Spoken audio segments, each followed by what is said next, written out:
everyone, myself Prachi Arora and welcome back to World of Commerce Classes channel. I hope आप सब लोग अच्छे होंगे, अपनी स्टडीज को अच्छे से एंजॉय कर रहे होंगे और अपनी लाइफ को भी अच्छे से एंजॉय कर रहे होंगे। आज का लेक्चर स्टार्ट करने से पहले एक चीज बता दूं कि हम लोगों ने लास्ट लेक्चर के अंदर अपना चैप्टर नंबर 6 स्टाफिंग स्टार्ट किया था एंड उसके अंदर हमने स्टाफिंग का मीनिंग अच्छे से पढ़ा था एंड स्टाफिंग की इंपॉर्टेंस अच्छे से पढ़ी थी एंड आई होप उसके अंदर आप लोगों को कोई डाउट नहीं होगा बिकॉज हमने उसी को समझने में अपने काफी मिनट्स लगाए थे सो दैट हमें मीनिंग क्लियर हो। मैं हर लेक्चर के अंदर बोलती हूँ, हर चैप्टर में बोलती हूँ, अगर आपको चैप्टर की वर्ड से वो मीनिंग क्लियर हो जाता है, like what the word is trying to say या उस वर्ड का एक्चुअल मीनिंग क्या है, एक बार अगर वो समझ में आ जाता है तो हम उससे इम्पोर्टेंस, उसकी फीचर्स आराम से बना लेते हैं। उसमें हमें कुछ हार्ड एंड फास्ट रूल नहीं लगाना पड़ता या हमें बहुत लर्न नहीं करना पड़ता। बट स्टिल अगर आप लोगों को कोई भी डाउट है, आप लोग टेलीग्राम चैनल ज्वाइन कर लीजिए, उस पर आप लोग हमसे डाउट पूछ सकते हैं। प्लस उसके अंदर हम पोल्स भी डालते हैं सारे सब्जेक्ट्स के लिए, आपको डाउट सॉल्विंग भी इजीली मिल जाएगी उसके ऊपर। ऑलराइट, तो टेलीग्राम का ग्रुप का जो लिंक है वो डिस्क्रिप्शन में है। प्लस अगर आपको इस चैप्टर की पीपीटी चाहिए वो भी आपको उसी ग्रुप के ऊपर मिल जाएगी। ऑलराइट, तो अब हम आज का लेक्चर स्टार्ट करते हैं। अभी के लेक्चर में हम लोग स्टाफिंग प्रोसेस पढ़ेंगे, that what is staffing process. आज हम इसको बहुत डिटेल में पढ़ने वाले हैं। लास्ट लेक्चर के अंदर मैंने आपको इसका एक ओवरव्यू दिया था कि स्टाफिंग प्रोसेस क्या होता है। इसके अंदर जो words like man power requirements, recruitment, selection, placement, orientation, इनके जस्ट एक ऊपर से ओवरव्यू दिया था आपको कि होता क्या है। इन डिटेल हम आज पढ़ेंगे इसको कि एक्चुअल में व्हाट इज दिस। ठीक है, तो ज्यादा टाइम हम लोग वेस्ट नहीं करते हैं, अपने आज के लेक्चर को स्टार्ट करते हैं। ये फ्लो चार्ट मैंने लास्ट लेक्चर के अंदर आपको एक बार क्लियर करवा दिया था। सारे स्टेप्स पढ़ने के बाद एक बार फिर से इसको गो थ्रू मैं आपको करवा दूं।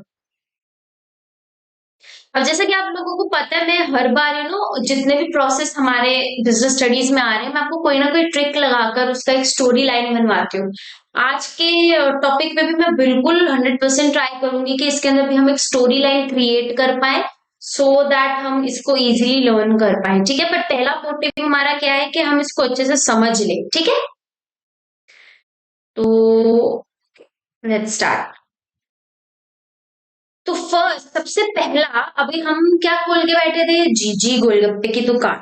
दुकान नहीं, हम समझ रहे थे जीजी बहुत बड़ी एक ऑर्गेनाइजेशन खोल रहे। ठीक है, अब उसके लिए सबसे पहले मुझे क्या चाहिए होंगे, लोग चाहिए होंगे। मैं देखूंगी ना कि मुझे कितने लोगों की रिक्वायरमेंट्स है, so that is man power requirements.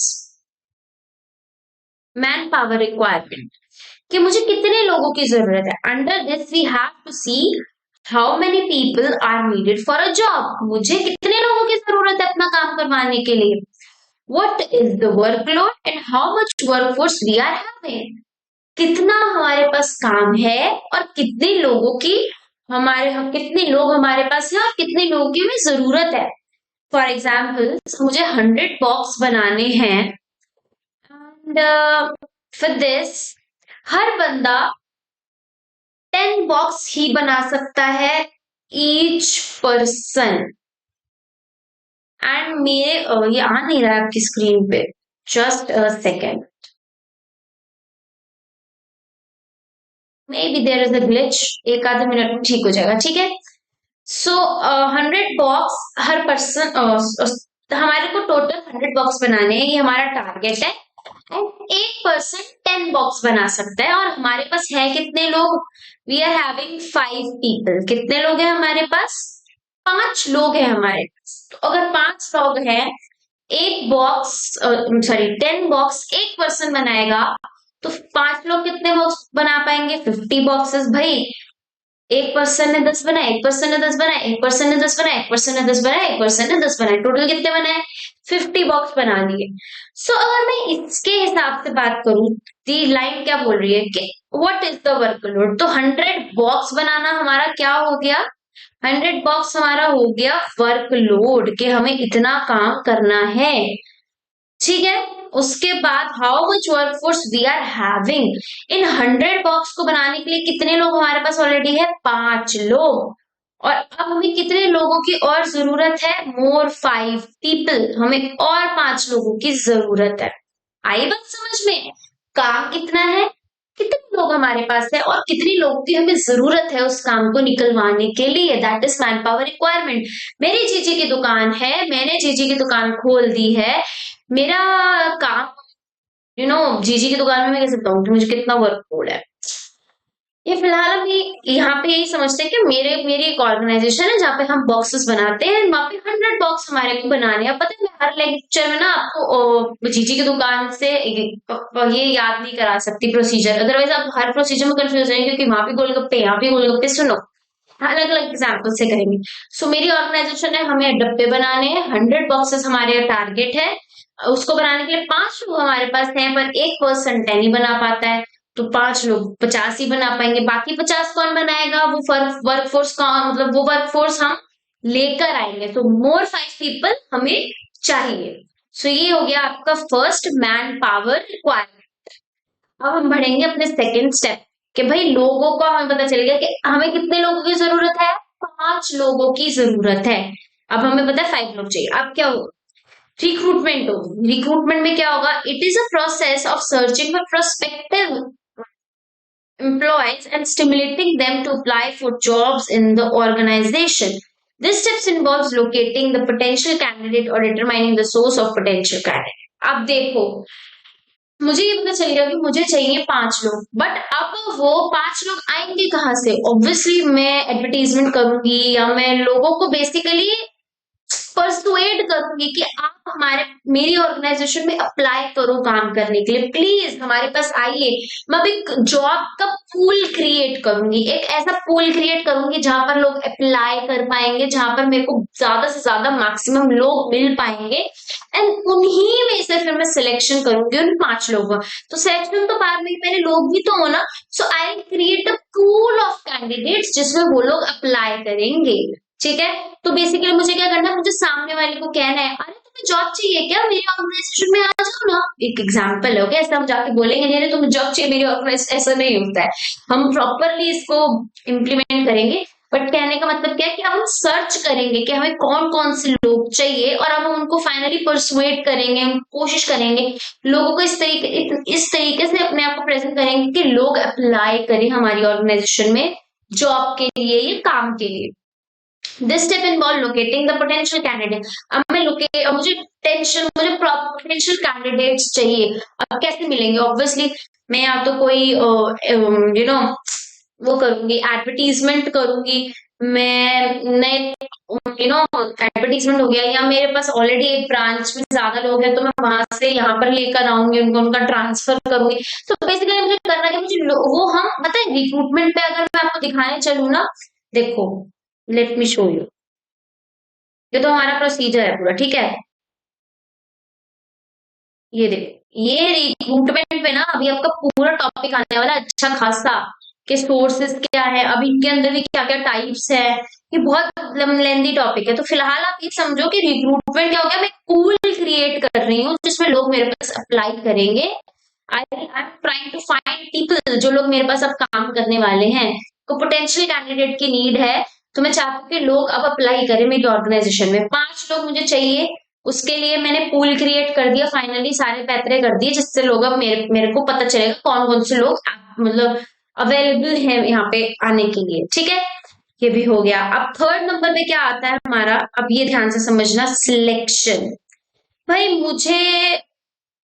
मेरे को 5 लोग चाहिए, ये तो मेरी रिक्वायरमेंट हो गई है।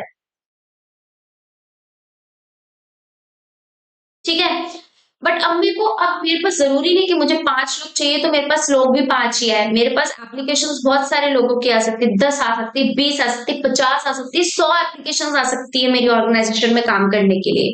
So sorry, really sorry. तो कितनी भी एप्लीकेशंस आ सकती है मेरी ऑर्गेनाइजेशन में कि मैम हमें रख लीजिए, हमें रख लीजिए। सो अब फाइनली मैं 100 के 100 लोगों को तो नहीं रख सकती, क्योंकि मेरे काम के हिसाब से मुझे रिक्वायरमेंट कितने लोगों की है? 5 लोगों की। तो अब जितने भी लोग आए हैं उनमें से मैं परफेक्ट 5 पर्सन को चुनूंगी, 5 लोगों को चुनूंगी जिनकी मुझे जरूरत है और जो मुझे लगता है। ऐसे नहीं सारे खराब होंगे, बट जो मुझे ठीक लगेंगे उन्हें मैं चूज करूंगी। So selection is the process of choosing from among the pool of the perspective. आ गया ना? तो जो पूल हमने क्रिएट किया है उस पूल में से हमें कुछ सिलेक्टिव कुछ पर्सन्स को सिलेक्ट करना है, अच्छे लोगों को, जो मुझे लगता है। Out of the pool of the prospective job candidates develop at the stage of recruitment. जो पूल हमने लोगों का रिक्रूटमेंट के स्टेज पे क्रिएट किया था, फाइनली उसमें से अब हम लोगों को क्या करेंगे, सिलेक्ट करें। ठीक है,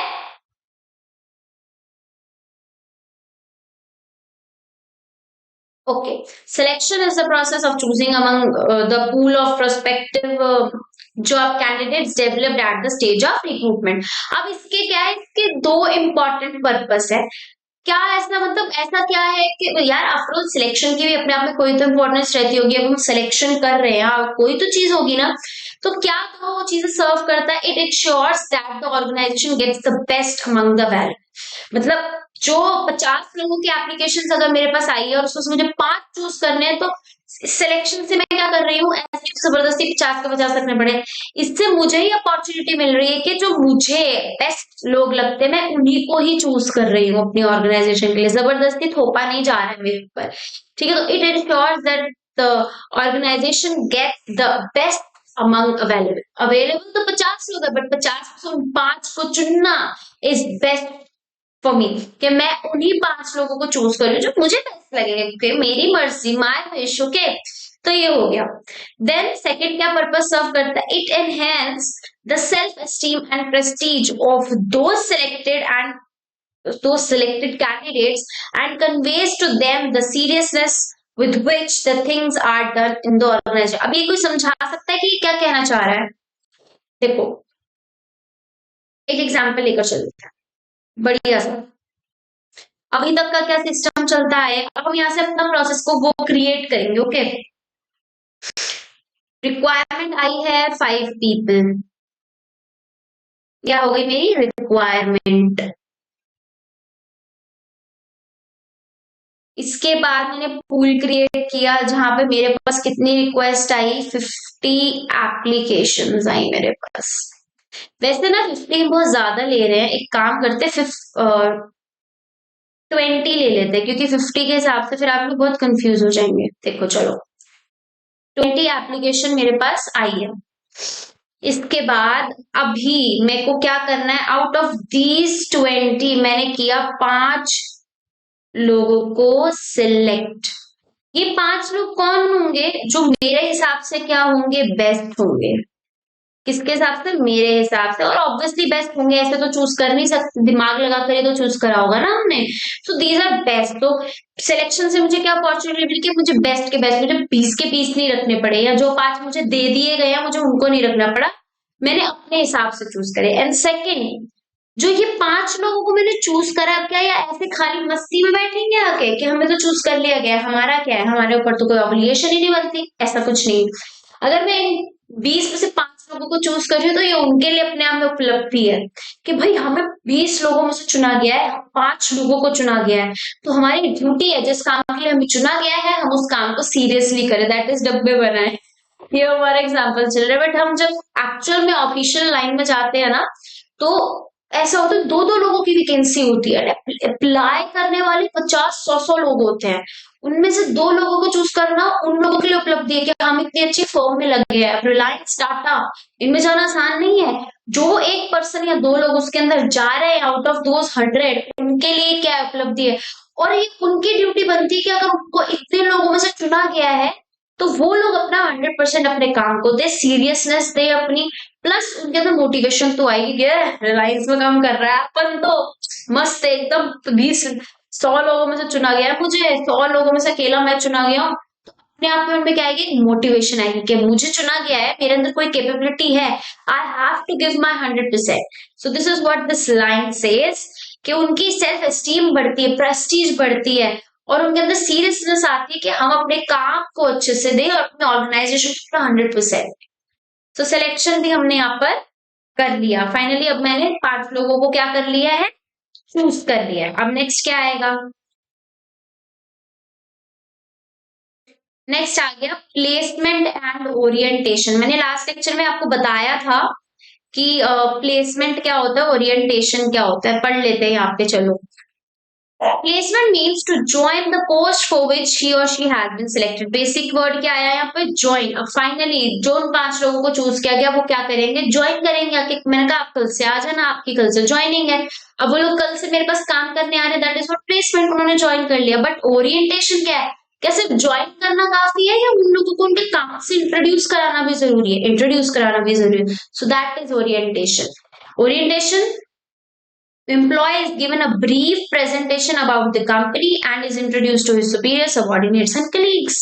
अब ऑर्गेनाइजेशन में आना इस प्लेसमेंट, बट लोगों के साथ इंट्रोड्यूस कराना, काम के साथ इंट्रोड्यूस कराना, ऑर्गेनाइजेशन कंपनी के साथ इंट्रोड्यूस कराना इज ओरिएंटेशन। जब आप लोग कल कॉलेजेस में जाओगे, आपका फर्स्ट डे पता है क्या कहलाया जाएगा, ओरिएंटेशन डे या 1 डे ओरिएंटेशन। उसके अंदर क्या होगा, आप लोगों को इंट्रोड्यूस कराया जाएगा आपके कॉलेज से, आपकी स्टडीज से, आपकी फैकल्टीज, आपके टीचर्स से, आपके सुपीरियर्स से, आपके जितने भी लोग आपके होते हैं उनके साथ आपको इंट्रोड्यूस कराया जाएगा। सो that is orientation day. Okay, तो वो भी होता है। अब आपने एडमिशन ले लिया कॉलेज में, दैट इज व्हाट, अभी एडमिशन ले लिया, ठीक है, आप सिलेक्ट हो गए, दैट इज सिलेक्शन। लेकिन अब आप कल से कॉलेज जा रहे हो, दैट इज प्लेसमेंट, क्योंकि आपने क्या कर लिया, ज्वाइन कर लिया कॉलेज को, चले गया, लेकिन आपको इंट्रोडक्शन करवाया सारा सबके साथ, that is what, that is orientation. ठीक है, next is training and development. अब ट्रेनिंग एंड डेवलपमेंट में भी बहुत है। देखो, अब मैंने क्या बोला, मेरे पास 5 लोग ऑलरेडी थे और 5 लोगों की मुझे क्या है, जरूरत है, जिन 5 लोगों को मैंने सिलेक्ट कर लिया। सो 5 लोग जो ऑलरेडी मेरे पास है, वो लोग, उन लोगों को तो सब कुछ पता ही है, तो उनकी क्या होगी, डेवलपमेंट होगी। Just a second. तो जो 5 लोग मेरे पास ऑलरेडी है, उनकी क्या होगी, डेवलपमेंट होगी, क्योंकि उनको तो पता है सब कुछ, उनको तो नया नया सिखाने की जरूरत थोड़ी है, उनको तो पता ही ऑलरेडी। वो लोग अपने आप को और ज्यादा अच्छे से अपने काम के अंदर एफिशिएंट बनाएंगे, अब वो स्पेशलाइज करेंगे खुद को अपनी अपनी फील्ड में, तो वो तो डेवलपमेंट है। बट जो 5 लोग अभी नए आए हैं, उनको काम सिखाना है, उनको काम के बारे में बताना है कि डब्बे कैसे बनाए जाएंगे। सो दैट इज व्हाट ट्रेनिंग, कि उनको ट्रेन किया जाएगा उनके काम के लिए। At this step of process of staffing, training and development are imparted to the employees so that their efficiency and effectiveness is increased. Efficiency and effectiveness basically या development के लिए use हो रहा है। training क्या होता है, ट्रेनिंग इज ऑल्सो कि उनकी एफिशिएंसी बढ़ाई जाए, उनको उनके काम से इंट्रोड्यूस कराया जाए, उनको उनका काम सिखाया जाए basically. Next is performance appraisal. Ma'am finally performance appraisal आ गया, आपने लास्ट लेक्चर के अंदर बिल्कुल इसको नहीं क्लियर किया था कि परफॉर्मेंस अप्रेजल होता क्या है। ठीक है, अब आज क्लियर कर देते हैं, कोई बात नहीं। आप लोगों ने पढ़ा था वैसे घर से, मैंने आप लोगों को बोला था कि एक रीड जरूर करके आना, या आप लोग तो ऐसे घर में ही बैठे हैं, क्या ही रीड करके आएंगे, बट स्टिल आप लोगों की, अगर मैं बोलती हूँ ना कोई टॉपिक रीड करने के लिए पहले से, तो किया करो, ऐसा नहीं कि बाद में कर लेंगे, क्योंकि अगर मैं स्पेशली बोल रही हूँ तो उसमें कोई रीजन होगा। क्योंकि जब ये लेंथी प्रोसेस आते हैं ना, तो वो याद नहीं रहते, एक बार खुद से पढ़ोगे, देन टीचर पढ़ाता है तो ज्यादा अच्छा रिमाइंड होता है। Performance appraisal. At this step, the capability of every employee is judged. बहुत important लाइन है। To judge his capability, his actual work performance is compared with the work assigned to him. Very, very, very important.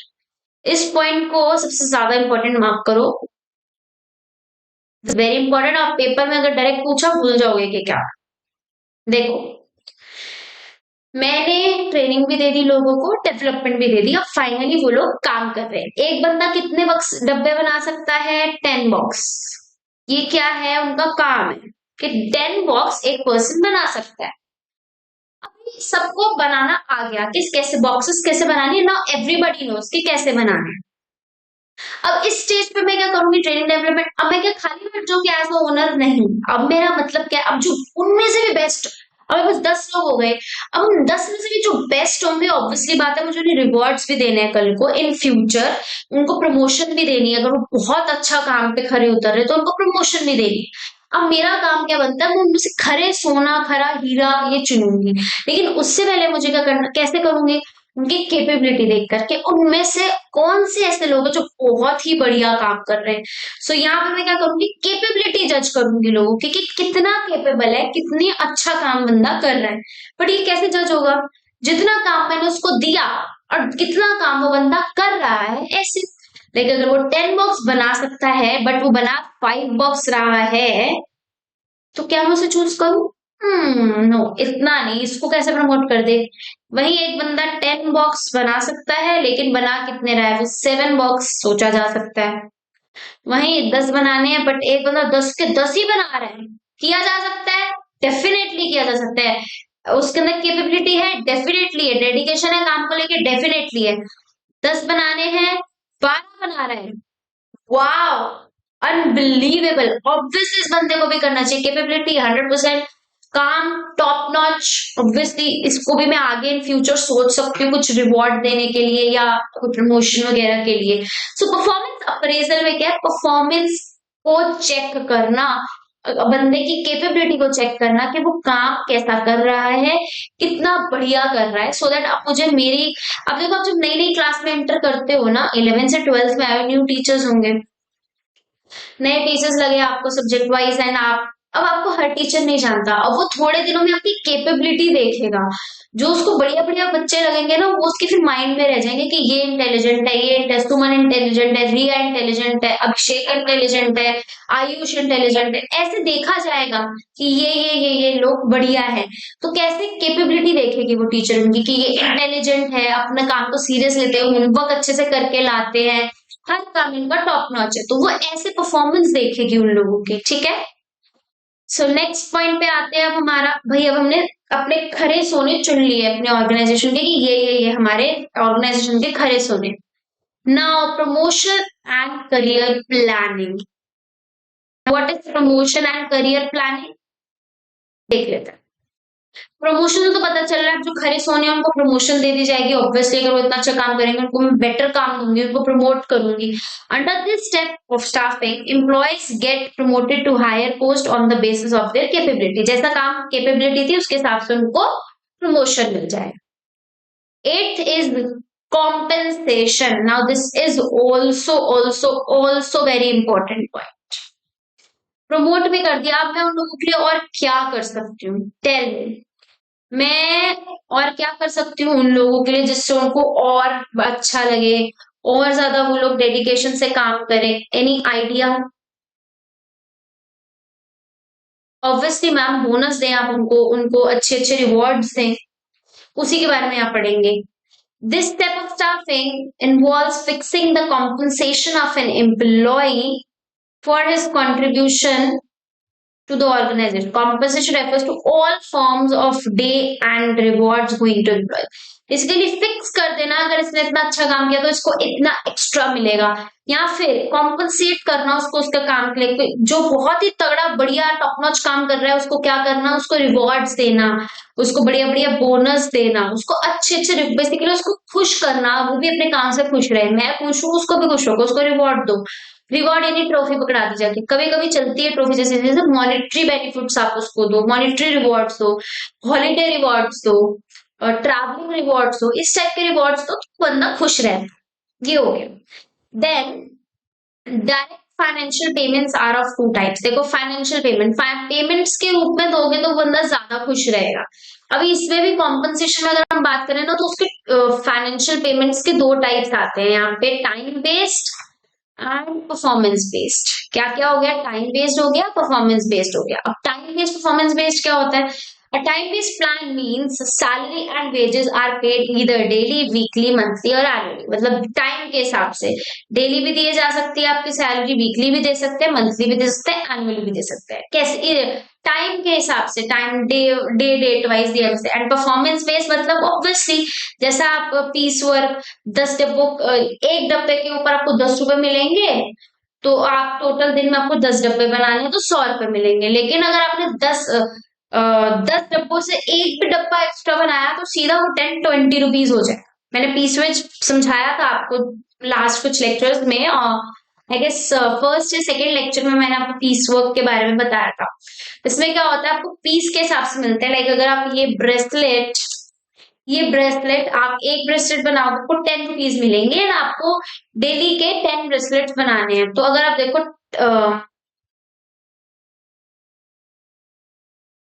10 bracelets बनाए हैं तो 100 rupees मिलेंगे। लेकिन अगर आपने 10 से एक भी एक्स्ट्रा बनाया तो आपको, अभी यहाँ पे 10 रुपए के हिसाब से मिल रहे थे ना, 10, ये तो पीस हो गए, कितने पीस बनाने हैं? 10 पीस बनाने हैं, 10 रुपए के हिसाब से 100 रुपीज। लेकिन अगर आपने 10 से एक भी पीस एक्स्ट्रा बनाया तो सीधा आपको 20 रुपीज मिलेंगे। फिर कितने मिलेंगे? 20। तो इस हिसाब से कितने हो गए? अगर आपने 20 बना दिए तो सीधा ही 200 मिल जाएंगे। 200 मिलेंगे, गेस करो। पर पीस 20 हो गया नालायको, 400 मिलेंगे। कितने मिलेंगे? 400 मिलेंगे। अब इसका मैथ घर पे लगाओ कि क्या है, क्योंकि कई लोगों के ऊपर से हो गया होगा जिनकी मैथ बहुत स्ट्रांग नहीं है। सो थिंक, ओके, इस पे सोचो। सिंपल सा लॉजिक है। एक ब्रेसलेट के 10, आप एक ब्रेसलेट खरीदने गए तो 10 रुपए दोगे। उसने बोला अगर आप 10 ब्रेसलेट खरीदते हो तो आपको महंगा पड़ेगा। आप बोलते हो अगर आप 10 ब्रेसलेट्स खरीदते हो ना तो आपको 100 रुपीज मिलेंगे। खरीदना नहीं, सिर्फ बेचने का काम है। आप बेच रहे हो या बेच में क्यों रहे हो? आप पैसे बना रहे हो यार सिंपली। ओफ, you are making a bracelet. मेरे को भी कंफ्यूज कर दिया। You are making a bracelet, एक ब्रेसलेट का आपको 10 रुपीज। आपने 10 ब्रेसलेट्स बनाकर दिए, आपको 100 रुपीज मिले। सिमिलरली आपके पड़ोस वाले ने 20 ब्रेसलेट्स बनाकर दिए हैं और अब उसने क्योंकि उसे 10 से ज्यादा बना दिए तो उसको कितने रुपए मिल गए? अब एक ब्रेसलेट पे 20। तो ऐसे 10 ब्रेसलेट्स पे कितने मिल गए? 200 प्लस 10 जो एक्स्ट्रा उसने बनाया उसके भी 200 उसको मिल गए। That is 400। मैथ्स का लॉजिक लगाओ यार, प्लीज मुझे भी कंफ्यूज मत करो। सो time based and performance based होते हैं कि परफॉर्मेंस जैसा परफॉर्म आपने किया उस परफॉर्मेंस के हिसाब से आपको मिल जाएगा। इसका बेस्ट एग्जांपल होता है piece work. Time based monthly, annually, half yearly, quarterly, daily, ऐसे ऐसे वीकली, इस हिसाब से आपको मिलता है। सो ये पूरा हमारा हो गया क्या? Staffing process. कि भैया स्टाफिंग प्रोसेस होता क्या है, ये हमने अब पूरा प्रोसेस अच्छे से पढ़ लिया। अब मैम हमने पढ़ तो पूरा प्रोसेस लिया है, लेकिन एक बार ही कोई शॉर्ट क्रक्स बनवा दो तो ज्यादा बेटर नहीं रहेगा? अभी बनवा देते हैं। अभी बनाऊं या बाद में बनाना चाहेंगे, बताइए। बोलो बोलो बोलो, बनवा दें क्या अभी?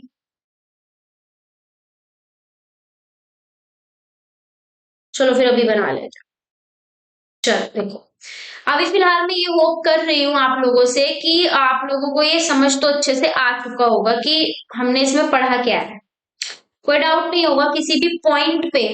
एंड डाउट होता है डेफिनेटली कमेंट सेक्शन में पूछ सकते हो या फिर आप मैसेज टेलीग्राम ग्रुप पे ज्वाइन करके पूछ सकते हो। चलो अब हम यहाँ पे लिखने जा रहे हैं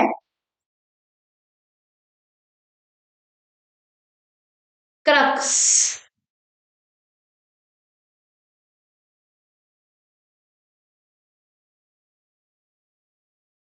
क्या लिख रहे हैं हम यहाँ पे? क्रक्स लिखेंगे अब अपना, किसका?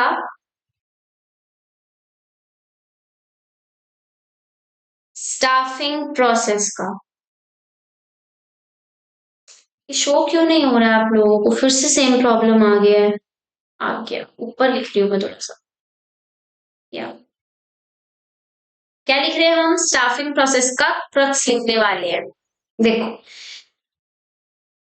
काम है हमारे को, देखो क्या है, 100 बॉक्सेस।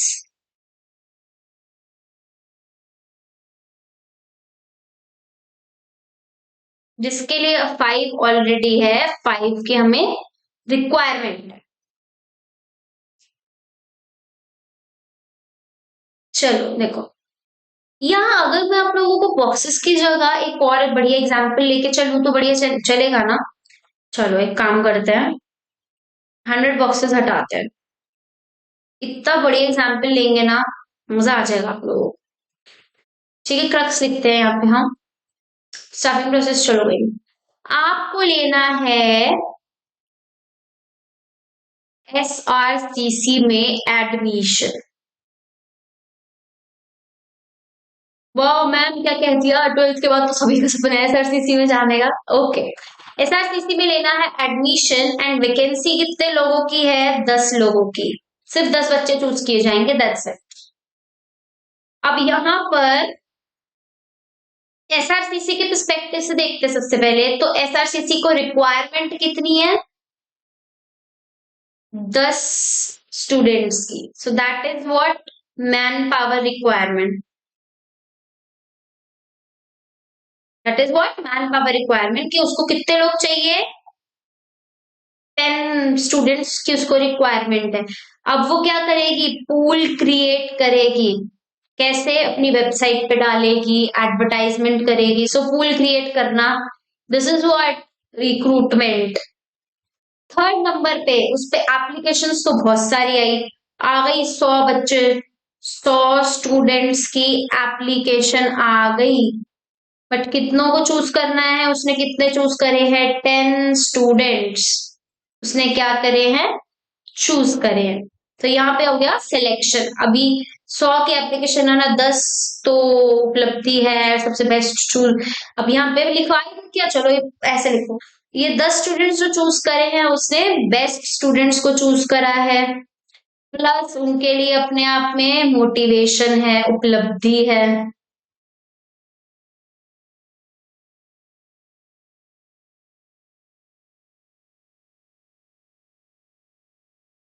हम्म, ठीक है। सो ये अपने आप में मोटिवेशन हो गई है। अब फोर्थ नंबर पे क्या आता है भैया, सिलेक्शन हो गया उनका। फोर्थ नंबर पे क्या है बताओ, फोर्थ नंबर पे फाइनली अब वो लोग क्या करेंगे, ज्वाइनिंग करेंगे। सो दैट इज, अब वो गए फर्स्ट डे कॉलेज। अब ये बच्चे कहाँ चले गए, फर्स्ट डे एसआरसीसी गए, एंड वहां पे उनको क्या कराया गया, इंट्रोडक्शन कराया गया अपने कॉलेज से। ठीक है, कॉलेज से, कलीग से। कहाँ करवाया गया, with college colleagues, not colleagues actually, teachers, आपके टीचर्स से आपको करवाया गया। फैकल्टीज भी बोलते हैं लोग, टीचर्स, इनसे आपको करवाया गया इंट्रोड्यूस। वही फर्स्ट डे जाना आ गया आपका प्लेसमेंट, एंड साथ में आपको इंट्रोडक्शन करवा दिया गया, तो आपका ओरिएंटेशन भी हो गया। अभी फिफ्थ नंबर पे क्या होगा, फाइनली अब आप लोगों को पढ़ाना स्टार्ट किया जाएगा। क्या कराया जाएगा, आप लोगों को पढ़ाया जाएगा। फाइनली आप लोग क्या करना सीखेंगे, एजुकेशन अब आपको दी जाएगी, एजुकेशन टीचिंग स्टार्ट हो जाएगी। आप लोगों मतलब पढ़ाना स्टार्ट कर दिया जाएगा। तो यहाँ पर क्या हो रही है आपकी, मैं लिखवा दूंगी अभी आगे इसमें क्या है, ट्रेनिंग एंड डेवलपमेंट अब आपकी क्या हो गई है, स्टार्ट हो गई है।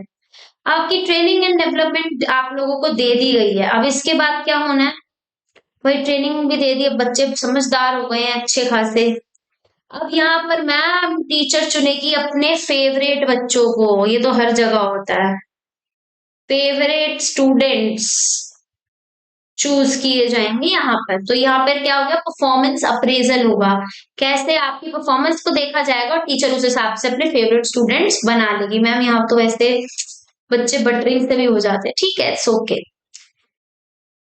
फिर आप लोगों को अब फाइनली टीचर ने अपने अच्छे बच्चे चुन के प्रिंसिपल के पास नाम भेज दी कि ये लोग बहुत अच्छे बच्चे हैं, ये मेरे हिसाब से बढ़िया है। एंड प्रिंसिपल ने क्या करा, उनका नाम दे दिया अपने कॉलेज के प्रेसिडेंट बनाने के लिए। प्रेसिडेंट वगैरह भी होते हैं ना, आज प्रेसिडेंट ऑफ कॉलेज के लिए नेम्स वगैरह दे दिया आप लोगों के, इवन बना ही दिया, ये समझ लो।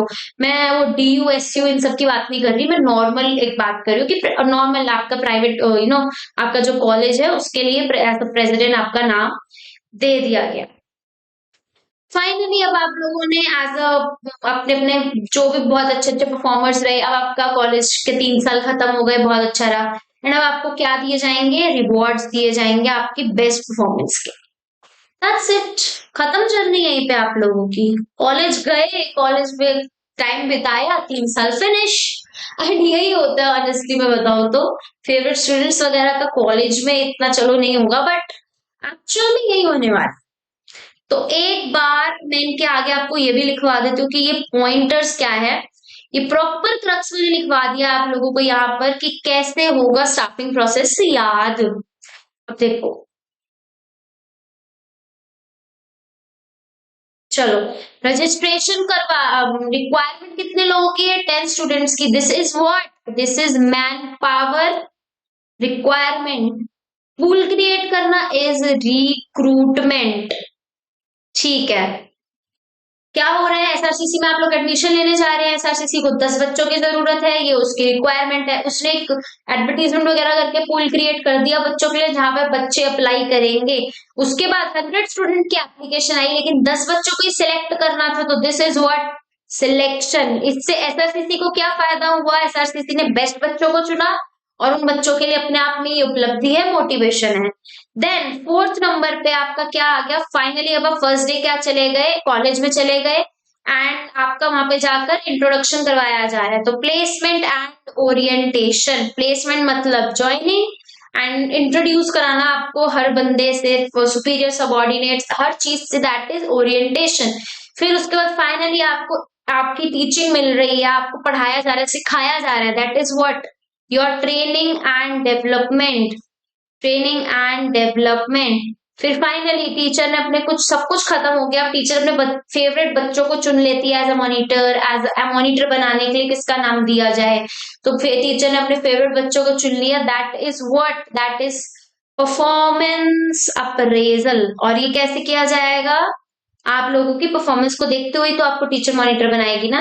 देन फाइनली मॉनिटर मतलब आपका नेम चूज करेगी, वो नेम उसने जाकर दे दी आपके कॉलेज के प्रिंसिपल को, ताकि आपका नाम एज अ प्रेसिडेंट में दिया जा सके, प्रेसिडेंट ऑफ कॉलेज के लिए दिया जाए, या हेड बॉय हेड गर्ल के लिए दिया, जैसे हेड बॉय हेड गर्ल होता नहीं कॉलेज में।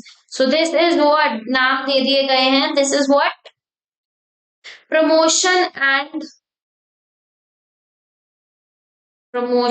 And career planning. ठीक है, प्रमोशन कर दी गई है आप लोगों की, अब आपको प्रेसिडेंट बना दिया गया है, नेम चूज करके दे दिए गए और आपको चूज कर लिया गया as a president of college, that is your promotion.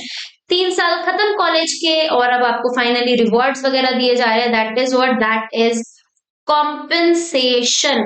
और यहाँ आपका पूरा का पूरा स्टाफिंग प्रोसेस एक छोटे से क्रक्स के अंदर लिखवा कर मैंने फिनिश कर दिया है। आई होप आप सब लोगों को स्टाफिंग प्रोसेस एकदम अच्छे से माइंड में बैठ गया होगा, बहुत अच्छे से समझ में आया होगा, किसी को कोई भी इशू कोई भी डाउट नहीं होगा। इनकेस कोई डाउट होता है कमेंट सेक्शन में डाल दो या टेलीग्राम ग्रुप पे पूछ लो, आपको आपके डाउट्स का जवाब मिल जाएगा।